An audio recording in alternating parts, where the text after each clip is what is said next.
రాజకీయాల్లో నాయకుడిగా ఎదగాలి అంటే సందర్భానికి తగ్గట్టు ఎత్తులకి పై ఎత్తులు వేయటమే కాదు, జనాన్ని ఆకట్టుకునే వాగ్దాటి ఉండాలి. నిజానికి నాయకునికి ఉండాల్సిన మొదటి లక్షణం వాక్చాతుర్యం. చాతుర్యం ఉన్నా లేకపోయినా కనీసం వాక్కులైనా సరిగ్గా వాగకపోతే ఓట్ల సంగతి తర్వాత తిట్లు మాత్రం పక్కా. ఎంత కాకలు తిరిగిన రాజకీయ నాయకులైనా ప్రసంగాలు చేస్తున్నప్పుడు కంగారులోనో అనుకోకుండానో నాలుక కొన్నిసార్లు తడబాటుకు గురవుతుంది. అప్పుడు వాస్తవంగా చెప్పాలనుకున్న దాని బదులు వేరే ఏదో చెప్పేస్తూ ఉంటారు.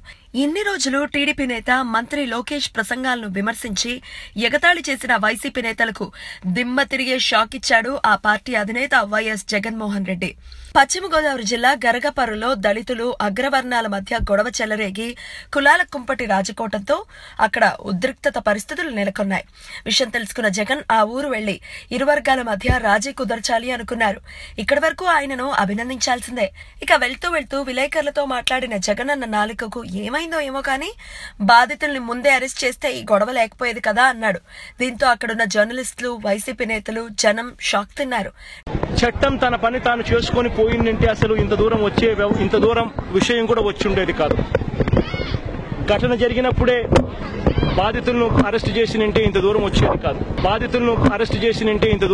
కాదు. నిజానికి ఆయన అనాలనుకుంది నిందితుల్ని ముందే అరెస్ట్ చేస్తే ఇంత గొడవ జరిగేది కాదు కదా అని. మైక్ దొరికితే చాలు ఆఫ్టర్ 1 year ఏపీకి కాబోయే ముఖ్యమంత్రి నేనే అంటూ ఊగిపోతున్న జగన్ అదే పనిగా ఎక్కువ ఆలోచించి అదే ధ్యాసగా ఉండి ఆక్రోశం తన్నుకొస్తూ ఉంటే ట్రాన్స్ లోకి వెళ్ళిపోయినట్టున్నారు. అందుకే నోటికి ఏమొస్తోందో కూడా తెలియడం లేదనుకుంటా. లోకేష్ ఎక్కడ దొరుకుతాడా అని ఎదురు చూసే వైసీపీ నేతలు ఒకటి గుర్తు పెట్టుకోవాలి. లోకేష్ కు తెలుగు మీద పరిజ్ఞానం తక్కువ, ఇంకా కాస్త బెరుకుపోలేదు. కాబట్టి టంగ్ స్లిప్ అవుతుంది అంటే అర్థం ఉంది. కానీ అనుభవంలోనూ వయసులోనూ ఎంతో వ్యత్యాసం ఉన్న వ్యక్తి. అలాంటి వ్యక్తి నోరు జారటం విడ్డూరంగా ఉంది. అయినా అక్కడ ఎవరో తరుముతున్నట్లు మాట్లాడటం దేనికి? హాయిగా ప్రశాంతంగా ఆచితూచి మాట్లాడితే జగన్ ని అడిగేవారు ఎవ్వరు లేరు. కాబట్టి be careful and take care.